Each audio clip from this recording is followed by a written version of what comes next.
பகுதியில் வட இந்தியாவில் இருந்த ராஜ்யம் ஒன்றை ஆண்ட இந்த ரஜபுத்திர சௌகான் மரபை சார்ந்த மன்னர்கள் சௌகன்கள் என அழைக்கப்பட்டனர். தில்லி அரியணையில் இருந்த கடைசிக்கு முந்தைய இந்து மன்னர் சௌகன் ஆவர். இந்த சௌகன்களிலேயே மிக சிறந்தவர் பிருதிவிராஜ சௌகான். பிருதிவிராஜ சௌகான் தனது 13வது வயதில் ஆட்சிக்கு வந்தார். இவரது ஆட்சியில் இரட்டை தலைநகரங்கள் இருந்தன. டெல்லியும் ஆஜ்மீரும் தலைநகராக கொண்டு ஆட்சி நடத்தினார். இந்திய ராஜஸ்தான் ஹரியானா ஆகிய மாநிலங்களில் பெரும் பகுதியை உள்ளடக்கியதாக இருந்தது. கன்னௌசி நாட்டின் மன்னன் ஜெயச்சந்திர ரத்தோடின் மகளான சமிக்தாவுடன் பிருதிவிராஜ் கொண்ட காதல் வட இந்தியாவில் புகழ்பெற்ற ஒரு காதல் கதையாகும். பிருதிவிராஜனின் அரசவை புலவரும் அவரது நண்பருமான சன் பர்தாயிப் என்பவர் எழுதிய பிருதிவிராஜ் ராசோ என்னும் காவியத்தின் கருப்பொருளும் இந்த காதல் கதையே. பிருதிவிராஜ் சௌகான் ஆப்கானிய மன்னனான கோரி முகமதுவை 1191ஆம் ஆண்டு நடைபெற்ற முதல் தரையின் போரில் தோற்கடித்தார். ஆனால் அடுத்த ஆண்டு, அதாவது 1192இல் மீண்டும் முகமது கோரி தாக்கிய போது நடைபெற்ற 2ஆம் தரையின் போரில் பிருத்திவிராஜ் சௌகான் தோல்வியடைந்தார். இவரது தோல்விக்கு பின்னர் வட இந்தியா முஸ்லிம்களின் ஆக்கிரமிப்புக்கு உட்பட்டு டெல்லி அவர்களின் கட்டுப்பாட்டின் கீழ் வந்தது. கிலாராய் பித்தோராய் என்னும் பெயர் இவரது பெயரை தழுவி இடப்பட்ட பெயர். இப்படிப்பட்ட சிறப்பு வாய்ந்த பிருத்திவிராஜ் சௌகான் மற்றும் சமிக்தாவின் காதல் கதையை பார்ப்போமா? வரலாற்று காதலர்களை வாழ்ந்து முகமது கோரியினர் உயிரை விட்ட பிருத்திவிராஜ் சௌகானும் பிருத்திவிராஜ் சௌகான் கொல்லப்பட்ட பின் ஜவுகர் முறைப்படி தன்னை மாய்த்து கொண்ட சமிக்தாவின் காதல் கதை ஒரு அழியா காதல் காவியம். காதல் வீழ்வதில்லை, காதலர்கள் மட்டும் வீழ்கிறார்கள் என்பதற்கு இந்த பிருத்திவிராஜ் சௌகான் மற்றும் சமிக்தாவின் காதல் கதை மிக சிறந்த எடுத்துக்காட்டு. பிருத்திவிராஜ் சௌகானின் காதல் கதை அவரது மாமனான ஜெயச்சந்திரன் என்ற துரோகியின் துரோகத்தால் முகமது கோரியால் முடிவுக்கு கொண்டு வரப்பட்டது.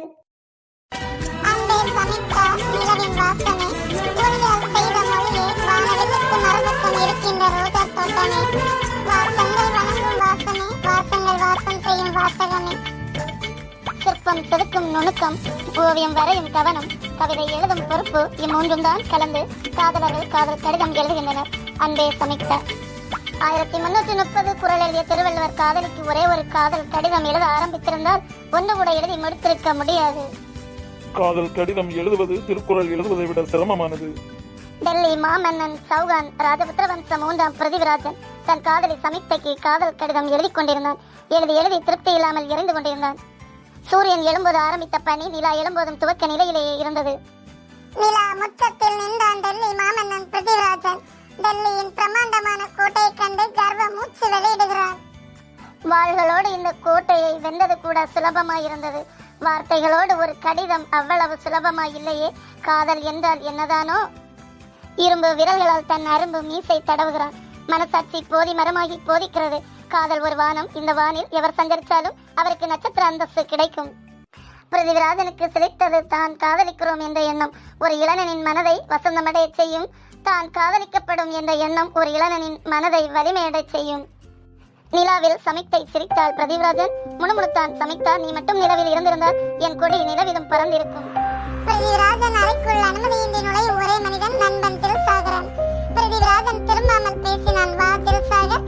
திருசாகரனின் முகத்தில் ஒரு சின்ன வினாடி ஆச்சரியம் மின்னல் பளிச்சிட்டது. அழகான புன்னகையுடன் அவன் அருகே வருகிறான். பிருதிவிராஜன் என்ன அவமானம்! ஒரு கேள்வியை புன்னகையுடன் கேட்கிறான். உங்கள் சமிக்தைக்கு சுயம்வரமாம் ஜெயச்சந்திரன் அறிவித்திருக்கின்றான்.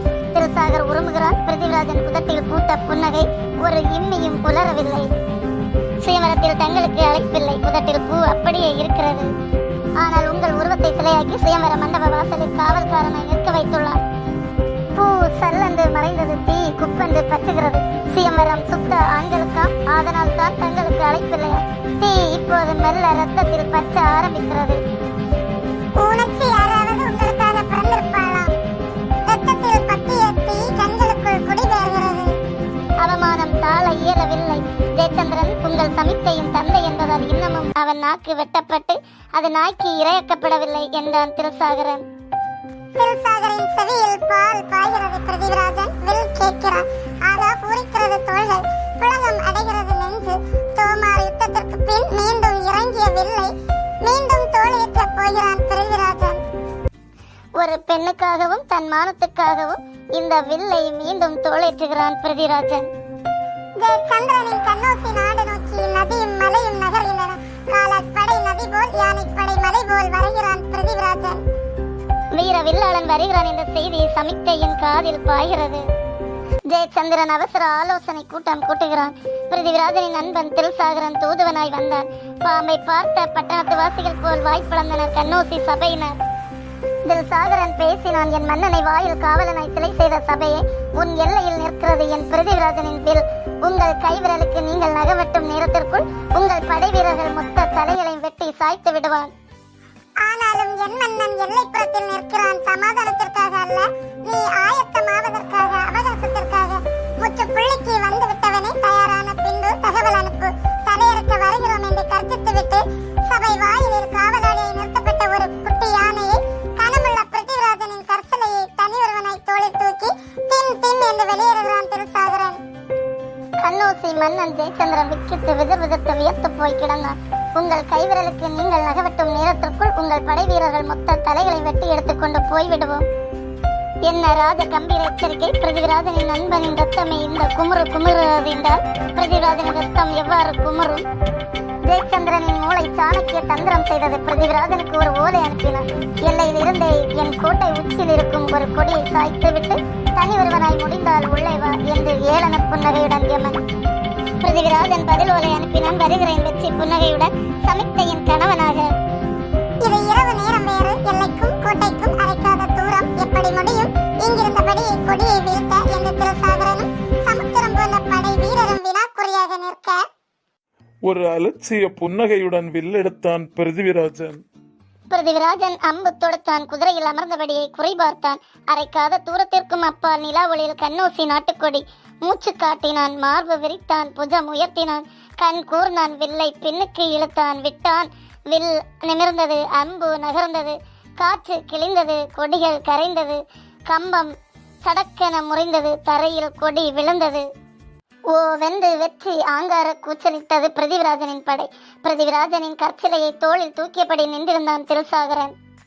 கல் கணக்கவில்லையா நண்பா, கீழே வை என்றான் பிருதிவிராஜன். மாற்றான் மண்ணில வைப்பது உங்களை, நம் நாடு வரும் வரை சிலையை தோளில் சுமந்தே வருவேன் என நட்பு நாட்டான் தில்சாகரன். சாகரா, நாடு திரும்ப தயாராகுங்கள். அதோ அந்த முகிலுக்குள் நிலா நுழைந்து வெளியேறுவதற்குள் இந்த கோட்டை முகிலுக்குள் நுழைந்து என் நிலாவை கொண்டு வந்து விடுகிறேன். பிருதிவிராஜனின் குதிரை இறக்கை இல்லாமல் பறந்தது. கோட்டை சுவரை குதிரை எம்பி பாய்ந்தது. கண்ணில் தீ, கையில் வாள். ஜெயச்சந்திரனின் கண்ணோசி நாட்டு படையினர் வெள்ளத்திற்கு வழிவிடும் கரைகளாயினர். ஓடி வந்த சமிக்தை குதிரையில் இருந்தபடி அவளை தன் மடியில் தூக்கி அமர்த்திக் கொள்கிறான். பிருதிவிராஜனுக்கு குதிரை இருமடங்கு வேகத்தில் திரும்புகிறது. நள்ளிரவில் நிலா, பூந்தெண்டல், யாழிசை, பிருதிவிராஜன், சமிக்தை என அவர்களின் இல்லற வாழ்வு இனிதே ஆரம்பமாகிறது.